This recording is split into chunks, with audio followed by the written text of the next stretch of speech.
Segala puji bagi Tuhan yang sudah memimpin kami boleh berada bersama-sama di dalam renungan pagi.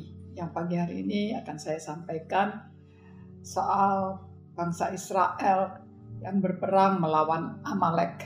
Ketika bangsa Israel berada di Rafidim, kita tahu perjalanan yang terakhir pada saat itu adalah di Rafidim, Amalek datang dan berperang melawan Israel. Siapakah Amalek? Amalek adalah cucu Esau. Itu dapat kita baca dalam Kejadian 36 ayat 12. Dan keturunannya memakai namanya. Esau adalah seorang manusia yang penuh dengan hasrat kedagingan.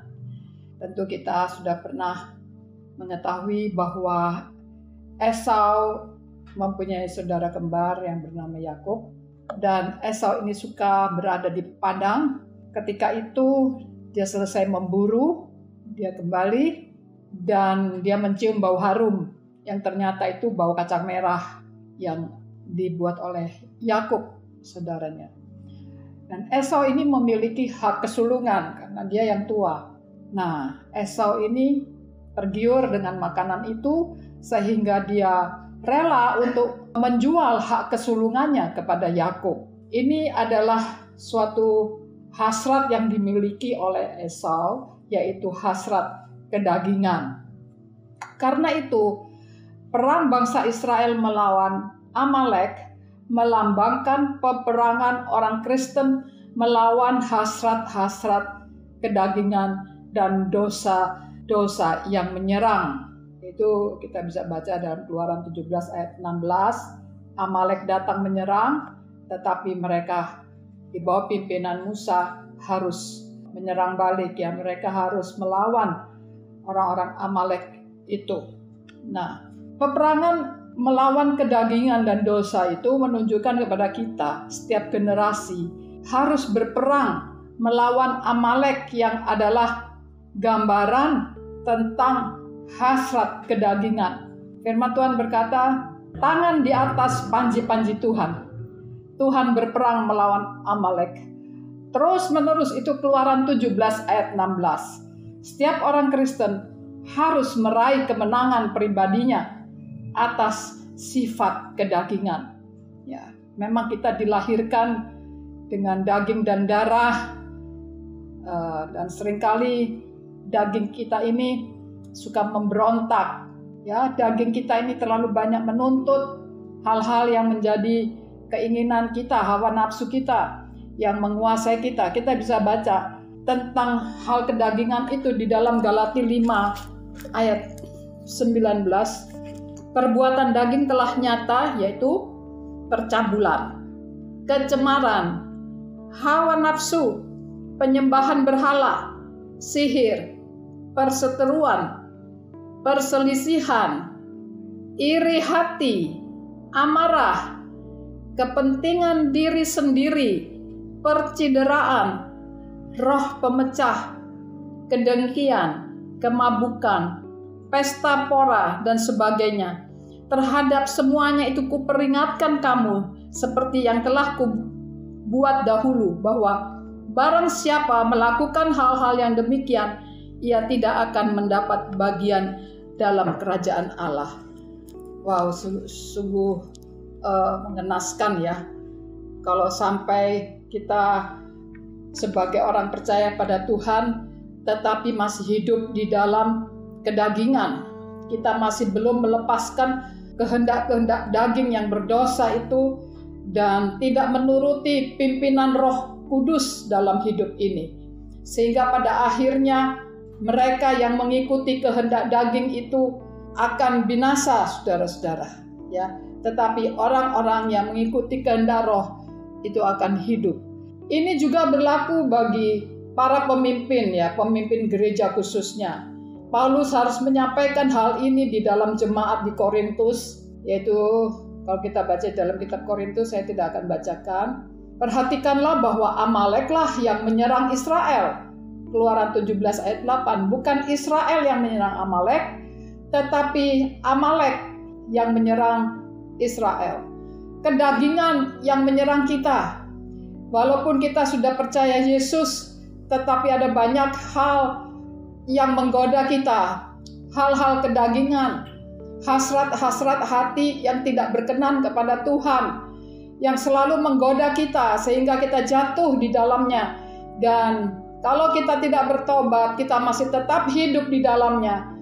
Belum lahir baru, belum bertobat, saudara-saudara, kita tidak akan mewarisi kerajaan surga. Walaupun kita sudah dibaptis, tetapi kalau kita masih mengikuti kehendak-kehendak daging, firman Tuhan berkata kita akan binasa. Sebagai seorang pemimpin, kita harus menyelesaikan kedagingan di dalam kehidupan pribadi pemimpin itu sendiri dahulu, sehingga kita dapat memiliki otoritas moral untuk mematahkan kuasa dari roh-roh jahat ini.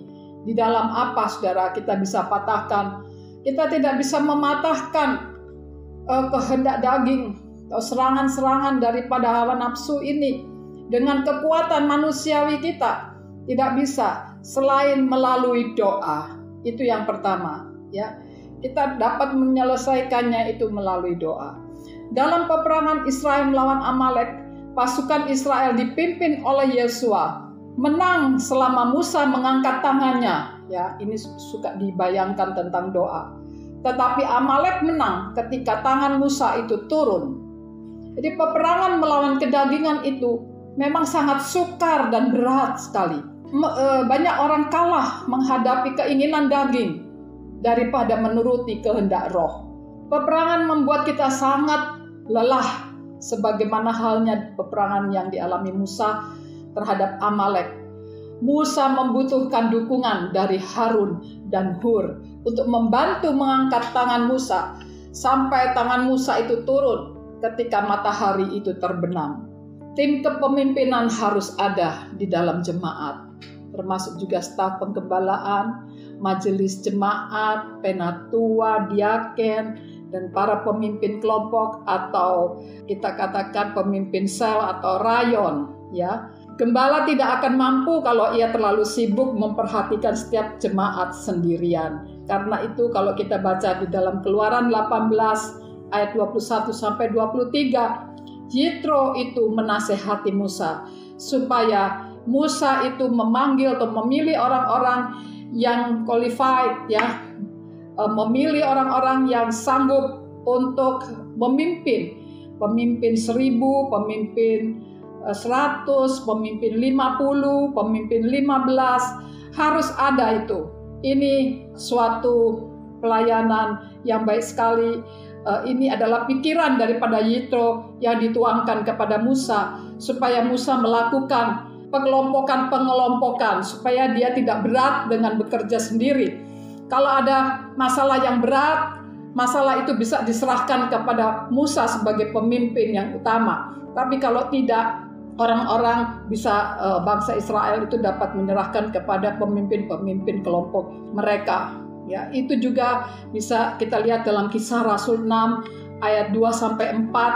Ke-12 rasul tidak lagi mampu secara efektif menilik jemaat sendirian. Mereka membutuhkan pendamping untuk menyelesaikan aspek-aspek pelayanan yang bersifat praktis, sehingga mereka dapat mengabdikan waktu mereka untuk aspek-aspek pelayanan secara rohani. Seperti apa? Doa.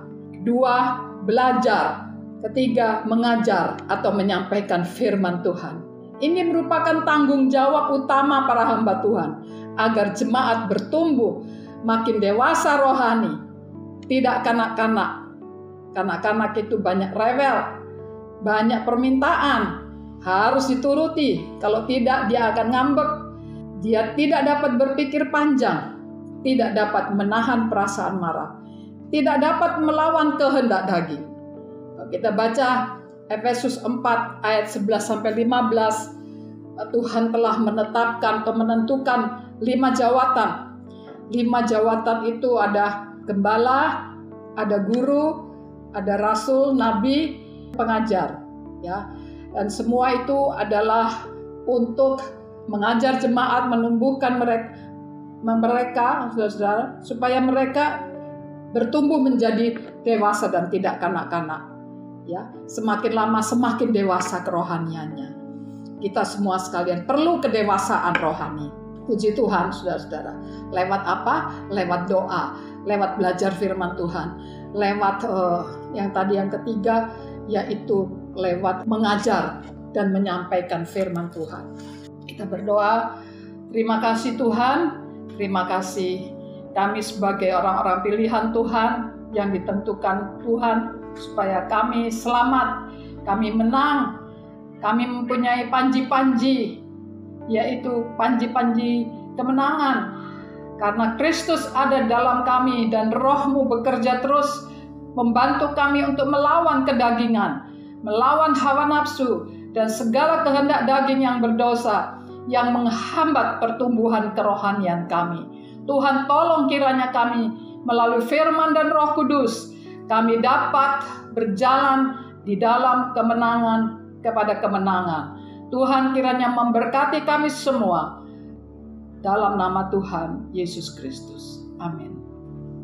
Tetap membaca firman Tuhan sepasal sehari atau sehari satu pasal. Tuhan kiranya memberkati kita. Amin.